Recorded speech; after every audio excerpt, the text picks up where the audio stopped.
ഇന്ന് ഓഗസ്റ്റ് 15. ഈ ദിനം നമുക്കൊരു സുദിനമാണ്. നമ്മുടെ രാഷ്ട്രം 78ാമത് സ്വാതന്ത്ര്യ ദിനം ആഘോഷിക്കുകയാണ്. ഈ ദിവസം ഒരു ഓർമ്മ ദിവസം കൂടിയാണ്. നമ്മുടെ സ്വാതന്ത്ര്യലബ്ധിക്ക് വേണ്ടി എല്ലാവിധ ത്യാഗങ്ങളും അനുഷ്ഠിച്ച് രാജ്യത്തിന് വേണ്ടി ജീവൻ പോലും ബലിദാനം ചെയ്ത് നമ്മുടെ സ്വാതന്ത്ര്യ സമര സേനാനികളെയും അവരെ നയിച്ച നമ്മുടെ രാഷ്ട്രത്തിൻ്റെ നേതൃത്വത്തെയും അതുപോലെ തന്നെ നമ്മുടെ രാജ്യത്തിൻ്റെ അഖണ്ഡതയ്ക്കും ഐക്യത്തിനും വേണ്ടി അഹോരാത്രം പണിയെടുക്കുന്ന നമ്മുടെ സേനാംഗങ്ങളെയും അർദ്ധസേനാ വിഭാഗത്തെയും പോലീസ് സേനാംഗങ്ങളെയും ഒക്കെ ഓർക്കുകയും ആദരിക്കുകയും ചെയ്യേണ്ട ഒരു ദിവസം കൂടിയാണ്. നമ്മുടെ രാഷ്ട്രം പുരോഗതിയുടെ പാതയിലാണ്.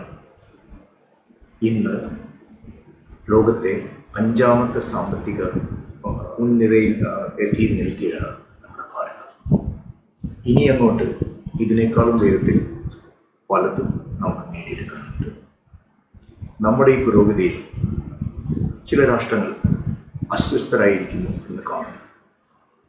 അതിനെക്കുറിച്ച് നമ്മൾ ശ്രദ്ധിക്കേണ്ടതുണ്ട്.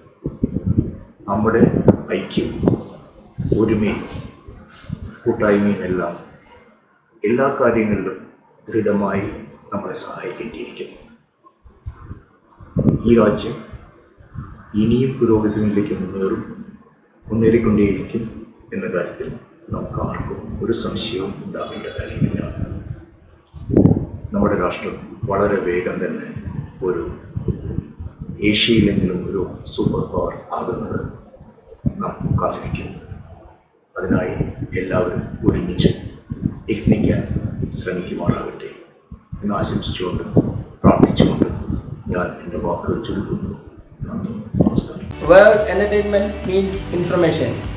Watch SAC News. നേരിന്റെ വാർത്തകൾ നിങ്ങളുടെ വിരൽത്തുമ്പിലെത്താനായി സാക് ന്യൂസ് ചാനൽ സബ്സ്ക്രൈബ് ചെയ്തും ഷെയർ ചെയ്തും ഒരു ശരിയായ മാധ്യമ നിലപാടിന് നിൽക്കാൻ ഞങ്ങൾ നിങ്ങളെ ക്ഷണിക്കുന്നു.